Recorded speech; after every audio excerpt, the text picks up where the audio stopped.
السلام عليكم ورحمة الله وبركاته. بسم الله والصلاة والسلام على رسول الله. اللهم لا علم لنا إلا ما علمتنا إنك أنت العليم الحكيم. والحمد لله رب العالمين. ولا لها كحرا channel كنا هدي إلهي وكران نقضى مقالك وحنو قهل دونا دعاء الله خرجتو أدينك مركا آد مقشو آذانك أما أدينك سيدا آد تقانبو إيا أقينك إنت ودحيسو حكوجرو حلي دعاء الله أقبلو qofkii aamino markastana duceysto raadiyo waqtigaas isku aadiyo waxa hubaala inuu mar uun heli doono muraadkiisa oo Ilaahay uu aqbali doono ducadan ayaa la akhriyaa kadibna waxaad u baahan tahay Ilaahay la weydiistaa ducadan rasuulka sallallahu alayhi wasallam ayaa Ilaahay looga baryayaa inuu siiyo wasiila wa ducaa u fadli badan kadibna qofka asaga Ilaahay weydiisanayo waxa uu u baahan yahay دعاءنا واتن قفك وحودها يا اللهم رب هذه الدعوة التامة وصلاة القائمة آتي محمدا الوسيلة والفضيلة وابعثه مقاما محمودا الذي وعدته إنك لا تخلق الميعاد اللهم رب هذه الدعوة التامة وصلاة القائمة آتي محمدا الوسيلة والفضيلة وابعثه مقاما محمودا الذي وعدته إنك لا تخلق الميعاد سيدة سيدها يا انت اسكدب إلهي وحويدي سنة إن أسجع أمورتي سخرة اللهم يسر أموري اللهم أصلح لي شأني كله يا حي يا قيوم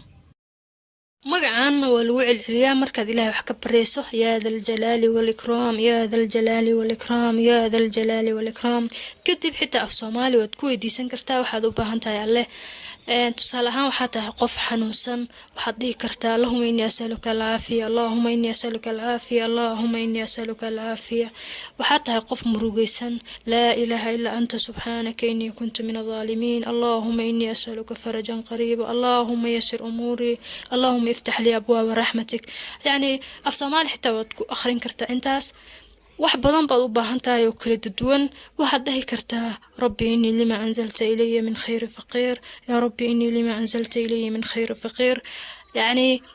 waxa markaas adiga ku daran baad ku celcelinaysaa markaad dhameysana waxaad dhahaysaa allahumma taqabbal minni allahumma taqabbal minni allahumma taqabbal du'a innaka anta samii'u du'a allahumma taqabbal du'a innaka anta al-alim al-hakim yani ilaahay inuu ka aqbalo hadana waa inaad ka baridaa marka ugu dambeysana nabiga ayaad ku salinaysaa wa sallallahu wa sallam ala sayyidina Muhammad wa ala alihi wa sahbihi ajma'in yani way fiican tahay ducada in aad ilaahina amaanto nabigana aad ku saliso xitaa hadii labadaba aad isku keen karin midkood waa in laga helaa rasuulka sallallahu alayhi wa sallam maalin ayaa wuxuu arkay qof ilaahay baryayo qofkaas asaga ah ilaahay ma uusan amaanin oo ma uusan xusin oo yani magacyadiisa waaweyn iyo sifooyinkiisa gaarka ah kuma uusan amaanin nabigana kuma uusan salinin markaas ayuu wuxuu yiri sidee loo aqbalayaa ducadiisa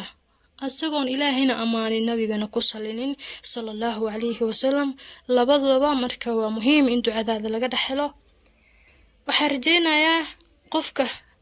adin iyo aqin hadiiba ilaahay fursadaas uu siiyo marka uu maqlabo